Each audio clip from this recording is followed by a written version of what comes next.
this testimony now where one of your son's former business associates is claiming that you were on speakerphone a lot with them talking business. Is that what? Never talk business in England. And I know you'd have a lousy question. Well, why is that a lousy question? Because it's not true. What's going on, everyone? Talk Ken here today. And breaking news: 20 million payouts to Biden from Russian, Ukrainian, and I don't know how to say that because oligarchs during the VP term uncovered by the House Oversight Committee. So, my thoughts on this is that, we still don't have, this is not enough to at least be like, okay, can we investigate Joe Biden and see if he has any ties to this stuff? Because essentially, from what I'm reading from this article from the Post Millennial, new banks records showing corruption in the Biden family's influencing peddling scheme was released on Wednesday by the House Oversight Committee. The committee posted on Twitter on Wednesday saying that they identified 20 million in payouts from foreign sources to the Bidens and their associates, and that Hunter Biden sold Vice President Joe Biden's influence as the brand. Essentially, their business model was Biden as a service. Okay, what do you need Biden to do? Oh, oligarch, you don't want to be on the blacklist for money laundering and whatever. I forgot how it works, but it's been so long since I worked for the financial institutions. But when I used to work at a financial institution, I'm not going to tell you where I used to work at. There's a list where our system is supposed to detect if money is coming from a certain individual that's supposed to be reported to the government, FBI, whatever. So in my mind, this lady got exactly the outcome that she was looking for by paying this money to Hunter Biden, right? Sorry, I'm supposed to show the screen. So this is what I said before. I just remember the lady is a Russian oligarch. We now identify, which is I just finished explaining, several foreign oligarchs in countries such as Russia and Ukraine are recorded as sending millions to shell companies associated with Hunter Biden and his business associate at the time, Devin Archie. In one transaction in 2014, Russian oligarch Yulana Brutuna, sorry if I butchered that, wired $3.5 million to a shell company associated with Hunter Biden and Devin Archie. Right. And this is the oligarch I was talking about, that she was an oligarch, but for some reason she was on the blacklist like the other oligarchs were. I wonder why. Right. So this is how the money transfer gone. I hope you guys can see the tweet. This is the Russian oligarch. She paid $3.5 million to the company. Devin Archie got his cut. Hunter Biden got his cut. Wow. Did she get my question is, did she get the outcome she was looking for by paying Hunter Biden? It seems so. She wasn't on the list. Joe Biden was adamant that she wouldn't be on the list. So that doesn't at least, hey, that's not worth looking into it. Let's do some investigation on Joe Biden.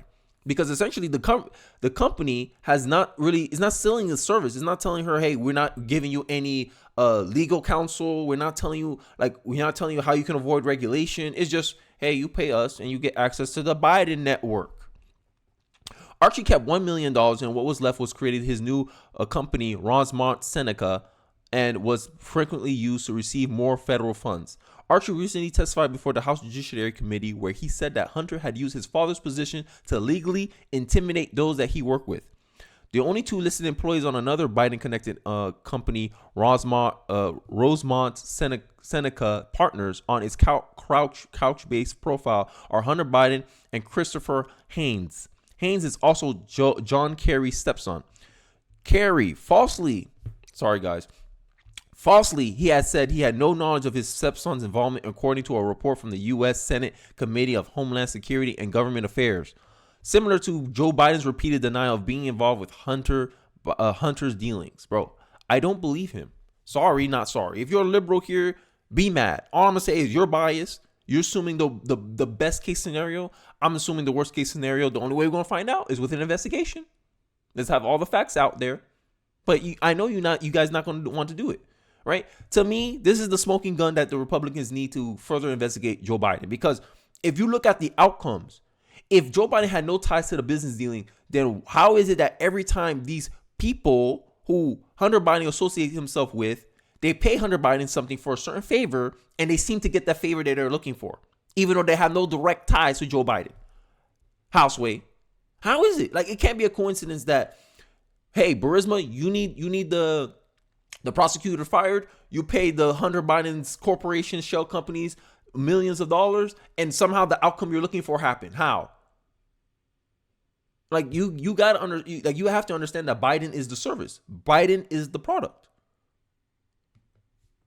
Right? But hey, people want it. As long as it's possible to deny it, people will deny it. That's how I see it. So this is Congresswoman Margaret Chatler Green saying we have evidence proving that Biden's got paid $20 million.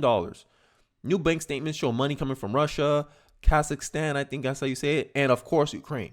Biden Inc. does not sell a product or service, but instead ranks in tens of millions of dollars selling Joe Biden's power.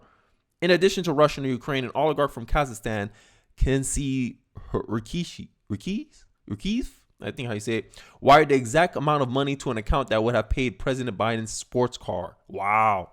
Right, remember how you said, I got a sports car, and then so happens the amount of money that this person gave to this Hunter Biden was enough to pay for the sports car. But Biden is completely innocent. Oh, there's no evidence. There's no smoking gun, a liberal media tells you. Look, guys, do your own research, man. I'm just saying I'm very doubtful for this presumption of innocence that we give Joe Biden.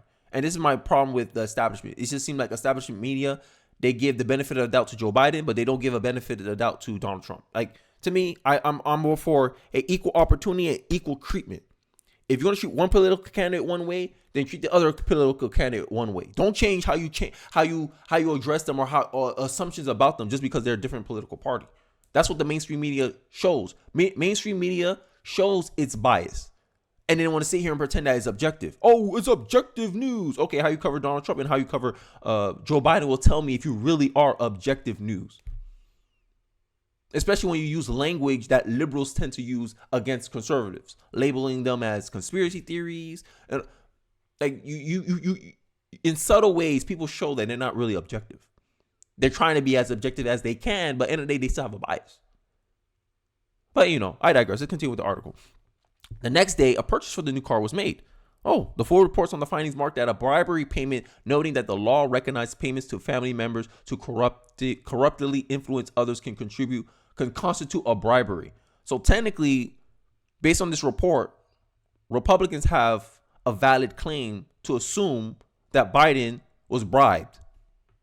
Like, but there's no evidence. There's no evidence. Oh, there's no smoking gun. Conservatives are conspiring conspiracy theories on no facts, no evidence.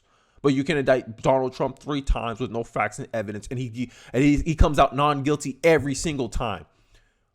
But we just looking for an investigation, not 3. We just want one investigation. No, you can't give us that. Oh, but Republicans are doing this for revenge. No, we actually have something, and we have some concerns that when we lay out the facts, a lot of people will say, hey, I think Biden needs an investigation to clear all this up, right? You can't have this cloud following you in 2024 because people you already know the polls. Remember the polls with Vivek Ramaswamy? He brought it up that if people knew about the Hunter Biden story beforehand, they would not have voted for Biden. They would have changed their vote from Biden. So you're saying that with all this surrounding Hunter Biden, you think the American people will vote for Joe Biden now? With possible corruption that the Democrats don't want to clear up? Corruption that the Democrats don't want to acknowledge could be possible with Joe Biden? See, this is why I don't trust mainstream media. Right? People should do their own research, right? Hunter Biden bought in millions of dollars from Yelena Broktrona, Brisma, and Kenneth Rikiev. Sorry, I keep messing up that name. Vice President Biden has dinner with them in the spring of 2014 and 2015 in Washington, D.C. So essentially, they established a connection. Right? They established a connection. Sorry, I'm going to show you guys a tweet so you guys don't say I'm making this up out of my head. This comes directly from the Twitter of the Oversight Committee. This is clear corruption and enriches the Biden family, right? And the outcomes always seem to be the same. The Oversight Committee added in the thread announcing the release of the records that there is clear corruption that enriches the Biden families because of the findings. And that's a true statement. Like, no one can sit here and say there's no evidence of corruption from the Biden family or the Biden brand. All right. But hey, what say you? You make up your own thoughts. This is just my thoughts. I want to hear yours in the comment section. Let me know what you're thinking. Don't forget to like, comment, subscribe. I really do appreciate you guys for watching to the end of the video. And I'll catch you guys on the next one. Peace.